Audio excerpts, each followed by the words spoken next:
I just wanted to float an idea and gauge people's perception as to whether or not that idea would be seen as being a positive thing, whether it would be embraced and, with a view to taking it forward as being progressive in dealing with the issue of dogs attacking livestock or other vulnerable animals, or whether you consider it to be a bit too left field, a bit too liberal, a bit too lateral thinking.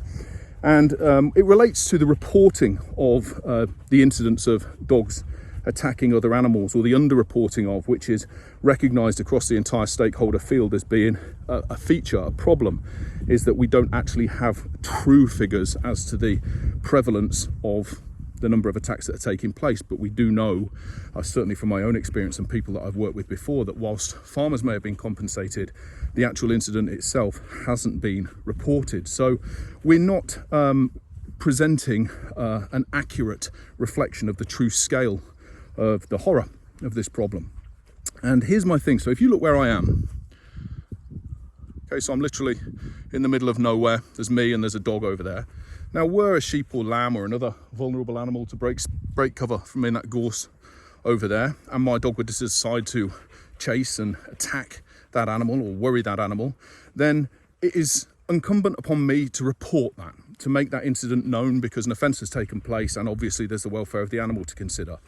However, if I check that animal, or if I see that animal runs off and to me the animal seems to be okay, or my dog only seems like it was playing with it, and I don't see any blood or visible injury, then there's really no real incentive for me to go and report it, because I can jump in my vehicle and be gone, and nobody would ever put me to this location and attribute the incident to me.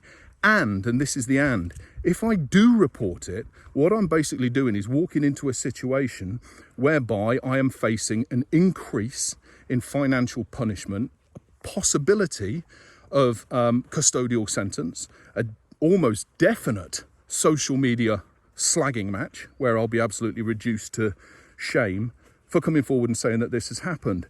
Now, if you're going to try and encourage people to report these incidents, to prevent them from happening again, to help stop this, and to basically present it as the scale, or showing the true scale and magnitude that it is, then you need to be encouraging or providing an incentive for people to come forward beyond their sense of moral duty, beyond their compassion towards the well-being of that animal. Because saying that I'm going to get a £40,000 fine, or up to a £40,000 fine, or a potential custodial sentence, along with the social media flogging that I can expect, from most people is probably going to fall in favour of me not reporting and me disappearing and thinking that the animal's probably going to be okay. So here's the thought. What about if we empower the judicial system? Okay, so rather than just simply punishing, rather than just simply increasing post-event consequences for the behaviour of my dog in a situation like this, what about if we also say, okay, you have to pay the farmer.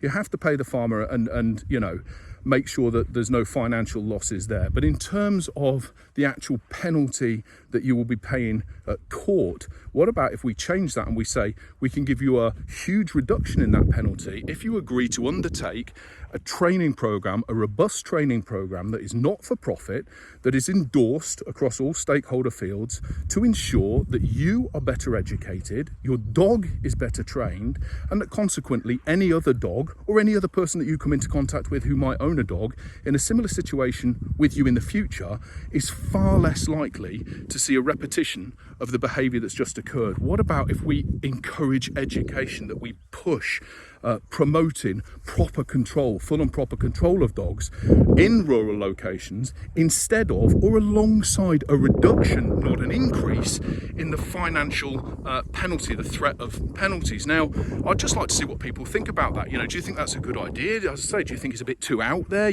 Should we hit people with as heavy a punitive mallet as we possibly can, or should we accept the fact that there are situations where perhaps the person themselves wasn't necessarily at fault, or they were taken by surprise, and in such instances we should be able to offer a resolution that is truly and really beneficial to both the dogs, the owners, society, farmers, everybody.